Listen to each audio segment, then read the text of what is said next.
The Property Lane. Welcome to the Property Lane, where it's everything real estate. Once again, my name is Catherine Nanteza and I'm your host tonight. Greetings to all of you, my fans, and I'll still say Happy New Year. But the Property Lane gets more and more interesting every day. Tonight, we are privileged to sit in the office of the Director of Housing under the Ministry of Lands, Housing and Urban Development. We've been discussing so much about housing, agency, professionalism. We've talked about developers. And this is where we are housed as the real estate in the Department of Housing. And so today, ladies and gentlemen, we wanted to take a walk and chat with the Director of Housing to inform us, what should we be looking out for this year? What have they done in the past? And what are they planning to do? What do you need to know about real estate?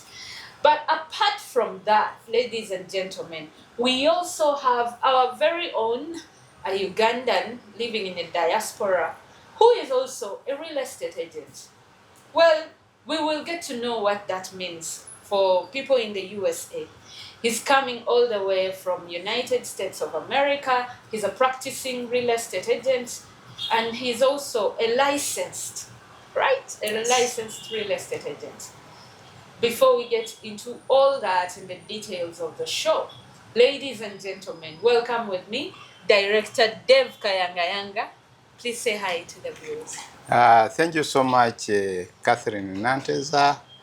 Our viewers, it's a pleasure that we are here to talk housing, to talk real estate, and Happy New Year. And definitely we plan to see that this year is better in terms of real estate, in terms of housing. And you and us, we are together in this. Thank you. Thank you so much, Director. And next on the set tonight, we have, like I told you, one of our guests all the way from the United States of America, Mr. Isaac Kamia-Matovu. Please tell us, which state are you in, and say hi to the viewers. Thank you so much, Catherine. A very good morning, good afternoon, and good evening, wherever you are, all viewers. We are grateful that you are able to be viewing us here. My name is Isaac Kamia-Matovu, like Catherine just told you, and I'm coming from Massachusetts, which most people call Boston. Boston is just a state, but I'm coming from Massachusetts. I'm a real estate agent, and I've practiced this for about 7 years now, and I'm in the business of real estate investment. Oh, and what he's forgetting to tell you is that he's a realtor. I'm also a realtor, by the way. Yes. Currently, the only registered realtor in Uganda. You know, Isaac, last year we signed a bilateral agreement with the National Association of Realtors, and Ugandans now can be realtors if they belong to the Association of Real Estate Agents of Uganda first.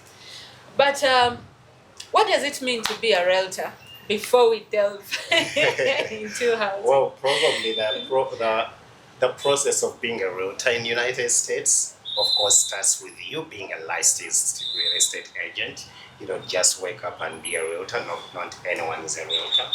And when you're a real estate agent, you can register with the Association of Realtors.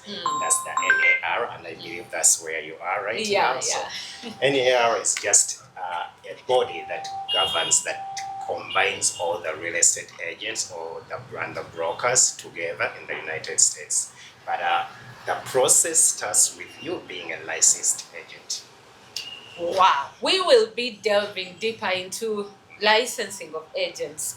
And our dear viewers, as you are aware, the ministry has been working on licensing agents. They've been working on professionalizing the real estate sector. They're trying to organize the industry. And Isaac, our real estate industry is growing faster than we can catch up. But I'm glad that we are here, and the director is going to be telling us what is happening in terms of housing. Thank you so much, Kathy. A lot is happening. And to our viewers, you must know that housing and construction is one of the key sectors in our economy, to the extent that it contributes between 12 and 13% Wow. of our GDP. And what we are talking of not millions, billions, but we are talking of trillions. And therefore, it plays a very, very key role in our development. Yes, as we said, we are in the process of finalizing the real estate bill, which later on will be, when ascended on, will become the act, and that will set the pace for formalizing and regulating this very, very critical sector. And of course, that will mean that we shall have consumer confidence in the transactions, because people, the sellers, the buyers, the brokers, the agents, the realtors will have something to refer to in case of anything, whether good or bad. So we are in this, and definitely issues of registration will come in, such that we know who is who, who are the players in this critical, important sector of housing and real estate. But having said that, this is part of the overall national housing development policy, where the emphasis is adequate housing for all. And when we talk of housing adequate for all, it means that the players in the real estate sector, especially in urban setting, are playing their role rightly and correctly. Yep. Thank you so much. You raise very key, important aspects. When you say adequate housing for all, then it also directs our developers on where to concentrate. Yep. Because when we talk of adequate housing for all, most people are inclined to think we are looking for low-cost housing mostly. But we also hear that the luxury guys are also looking for housing and they can't find. You know, the middle income also want housing. So it's adequate housing for all. But you also mentioned the fact of consumer confidence. And that is where our brothers in the diaspora are always, on our necks. They are saying, we want to come back and invest in Uganda. But the disorganization in the real estate sector cannot let us. We want to send money back home and be confident. Yes. So, Director, how do we achieve this? How are we planning to boost consumer confidence? Thank you so much. That question is multi-pronged. You talk of the issue of disorganization, which I appreciate partly has been there and is there. And we are here to ensure that there's seamless development in the sector. And of course, you mentioned the numbers and all that, where we have around 2.5 million units as a housing deficit in the country. And that means, of course, when you talk of deficit, that means there's a market. In fact, no investor is willing to go invest in a country where they don't mention deficit. Then, of course, you are not in business. But having said that, as a ministry or as government, we have worked on the National Fiscal Development Plan. You may have to know, or you may need to know that the whole of Uganda, the whole country is a planning area.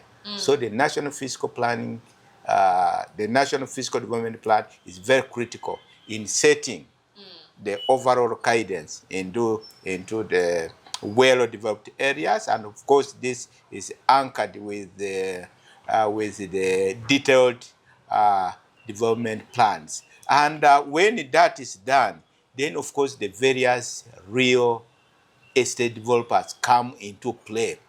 And as government, we guide which area is planned for housing, for real estate, for industry, for residential, for commercial, and all those are very, very critical in coming up with a well-developed country.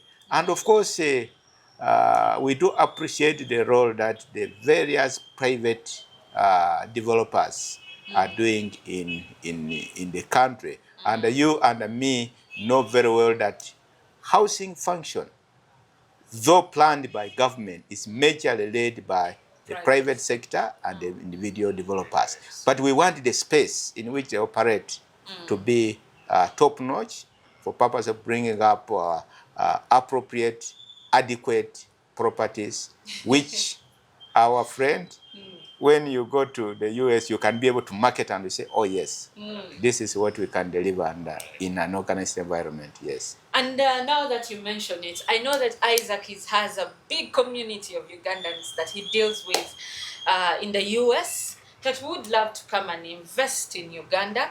But as we're chatting also, he's trying to attract Ugandans to buy property in the US. And that will be a whole episode that we'll delve into. But today we want to compare notes in terms of the environment, the real estate business environment.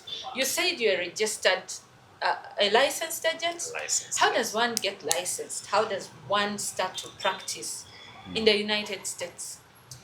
Well, so I think that's number one of the regulations that we are working on. So not working on, that we are already there.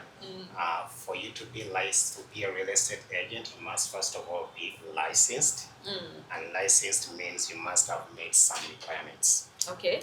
And some of those requirements include education. You must have attended classes, passed the exam for the state, and then you get the license. Nobody in America, and I repeat, nobody in America can be a real estate agent unless they're licensed. Wow. Which I'm glad that Director Dave is talking of making improvements. I think that's one of the most important thing we could think about, because I noticed Uganda, everyone can be an agent, regardless of which school you came from, whether you are just a citizen of a certain area, you are regarded as a broker or something.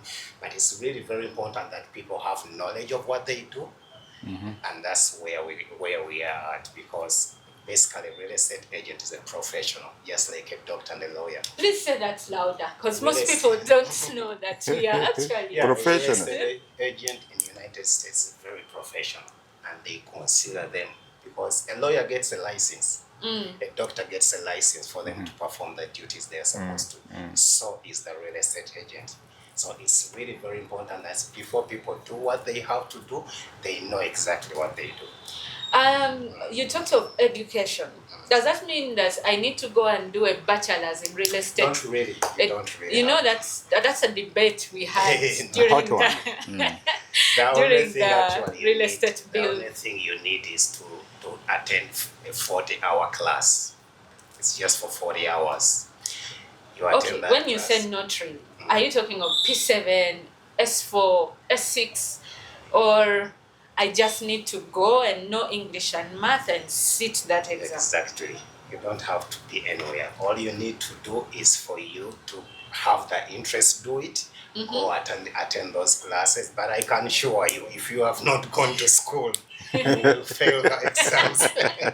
Because even those that have gone to school have actually failed. What's in those exams? Just So- to pick a leaf.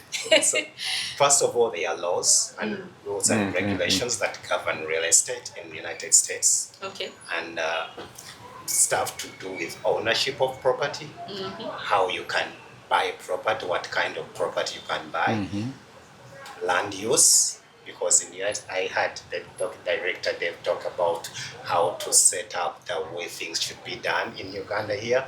We're already ahead of that, because the land use itself will tell you that you can buy land here, but you can't put a factory there. It Okay. is supposed to be facing a family. You can buy a land here, but you actually need to put a factory. It can't be facing a family property. So those are the land use. Oh, you know that they even tell you where it should face. Exactly. All the procedures are there. Those are the regulations that we must follow. Wow. So all those are things that people need to know before they go into the process of buying a property or being a real estate agent. Director, in our real estate bill, Right. we are talking of licensing and registering, right? How would we go about that? What would one require to be eligible for registration as a real estate agent? Thank you so much. Broadly, of course, as even as guided by our friend from who is practicing the US, um, you need some qualifications. You remember the debate was we had members who were saying you should have a degree in real estate, but we're saying this is a nascent industry. We have people who have been practicing. We call them brokers. They don't have any qualification. If we start with saying a degree, then literally we are pushing everybody out, and it will come to stall. So in essence, we shall be talking of the experience, but we shall also talk of the qualifications, but not necessarily up to the degree, and professional qualification, which means that as we move forward, you'll have to have some qualification. But if you don't have them, then you can be able to practice under someone who has qualifications, who will definitely be checking on you to ensure that you are in line, you are working professionally to meet the basic requirements and to ensure consumer confidence. Okay. In other words, we are creating a line of accountability and transparency in doing the real estate business, something that has been lacking. I'm glad you mentioned that. Does that mean that because when the bill was announced, most brokers, and like you said, almost 80% of Ugandans are brokers.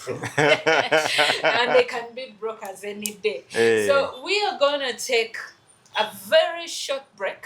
Right. And when we come back, we are going to find out, will the broker, our broker, for us we have brokers, the ones with a signpost under the trees. We have brokers in corporate wear and ties. We have them in offices. We have them at lands everywhere. And even, that's why the ministry was saying we need to identify who is doing this business the way it should be done. Who should be accountable. When we come back, they are both going to share with us on how to go about that. And the broker tool because this is very key, what we are going to share when we come back. Welcome back, our dear viewers, from that very brief break. I'm sure you're enjoying the show. We continue where we stopped. We were talking about the licensing of real estate agents that is coming up, the registration of brokers or broker, as you want to call it. And before director, comes in to give us that news that everyone is waiting for. What's the difference between agent and broker in the US? Uganda has its own way of doing things. That's a very, very good question. Actually, a broker is a boss to a real estate agent. An agent reports to a broker. So all agents must work under the umbrella of a broker. What does that mean? So if you have your license, you can't work separately without working under a broker. It means that you are under the supervision of someone to see that whatever you do is not malpractice, whatever you do is under the law and is regulated by the law. You yourself are a real estate agent. Does that mean you're working under a broker? A broker. Are you comfortable in that position? Because most people, when we said they will be working under, a supervisor, they were uncomfortable. Tell us your experience. The thing is, I'm becoming a broker too because I completed my exam. Okay. But right now I'm still an agent. But the broker needs you because when you get a commission, they take a portion of that. So we are independent contractors. Okay. But working under the supervision of brokers. So basically that's how it works. And it's really fine because the broker doesn't supervise me. But if anything happens, just in case we see people here selling land twice, and you did that as an agent. Please look there when you're saying that. Both the agent and the broker are responsible, not just the agent who did it. So that's why the broker must make sure that whatever you do is regulated and under the law. Director, Mm-hmm. are we kicking out the brokers? With the law Not that is at all, coming? not at all. Incidentally, for us here, the reverse is true. The broker should be under the agent. Yes. Just like in some countries, you find the county is bigger than the district. Okay. But in Uganda, the district is bigger than the county. county. So in this instance, we have the broker and the agent. Will they still be called broker in the new law? They're going to be called, is it salespersons? Yes, our plan is to have salespersons and not necessarily broker to clear that air. That confusion. But still we shall need them. And as part of the professionalism, to ensure checks and balances, just like we have for banking agents. You have seen a number of agents representing banks. You can deposit your money and withdraw from anywhere. Without necessarily going to the bank. And everyone is enjoying that. The bank is doing well, the agents are doing well. So likewise, the salespersons and the agents will work with each other, of course, to check on the appropriateness of the laws, to ensure that the properties which they deal in are legal, to ensure that they meet the government requirements, to ensure that when people's confidence increase, even the transactions increase, and both parties will definitely benefit from this arrangement. So the law is to make it better for all of us. So the law is ours. It is cleaning up the industry. And now our clients, who are the majority, by the way, from the diaspora, will be trusting to send their money. Talking about our clients in the diaspora, in this law that is coming up, how shall we manage? People have been sending money here to buy property, and there were those complaints before. They send money to buy property, they take pictures of someone else's properties only to reach here and they have nothing. How are we protecting of course, the buyers? That's why the issue of registration comes in. Just like other professionals, where we publish the professionals on a yearly basis, which architect is registered, which surveyor is registered.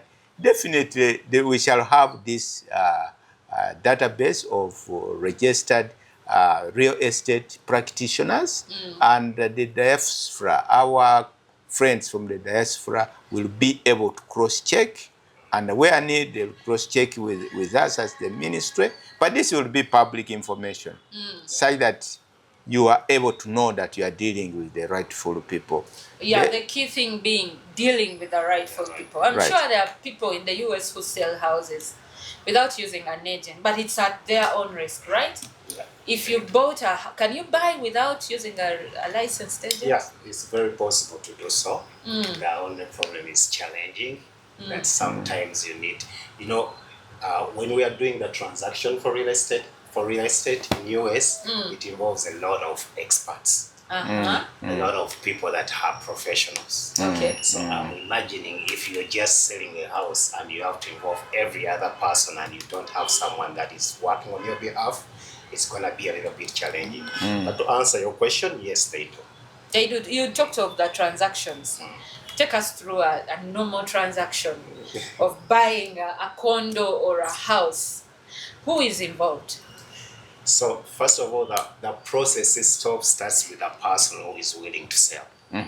If I'm selling a property today, I will have to reach out to a real estate agent and tell them that I'm selling my property. Can you represent me?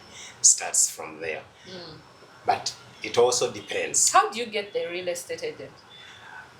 Well, word of mouth, referrals, and social media, and basically most of them, just like you would find someone referring you to somebody, most of the time that's how it happens. But also because we are working under brokers, we can be so many agents in one brokerage. Oh. And brokers can provide you the clients in such a way. Like I said, we work with so many experts, even the lenders give you someone you can work with. Wow. I work with lenders. Okay. They know me. So if they find someone looking for a mortgage, they tell them, do you have an agent? I have someone I trust. And they send contact to me. So you start from there. That's the process. But it also depends. Like I told you, you may be getting a loan, mortgage. The process is going to be longer. Okay. The people you're working with are going to be more than just 1, 2, 3, 4, 5. If you're just paying cash, it could be a little short. Okay. And the number of people you're working with. Director, we still have issues with valuation. Yes. That's why, apart from the valuation, in the real estate bill, we are also working on the valuation bill. Wow. We need to knit all these things together. And believe me, in the next few years, Uganda will be the destination for all investors. Because say it loudly. national fiscal plan, national fiscal development plans are there. We are having the real estate bill to organize all this. We are bringing on board the valuation bill such that all valuers are disciplined or are organized by the valuation bill, because we have instances where people pay more than they would. Yes. Why should people say that sometimes properties for example, in Colorado are more expensive than those in Washington or in Santon? They are. Yes, they are. And those are issues of valuation. People need to pay what is worth. And definitely that will bring more confidence to the sector. Unfortunately, dear viewers, we have come to the end of the show. We are hoping we could have another episode to talk about the marketing platforms. The director talked about inadequate housing. I thought we would talk about affordable housing and plans in that direction. We will be doing that very soon. But for now, from our guests and from my crew, see you next time. The Property Lane.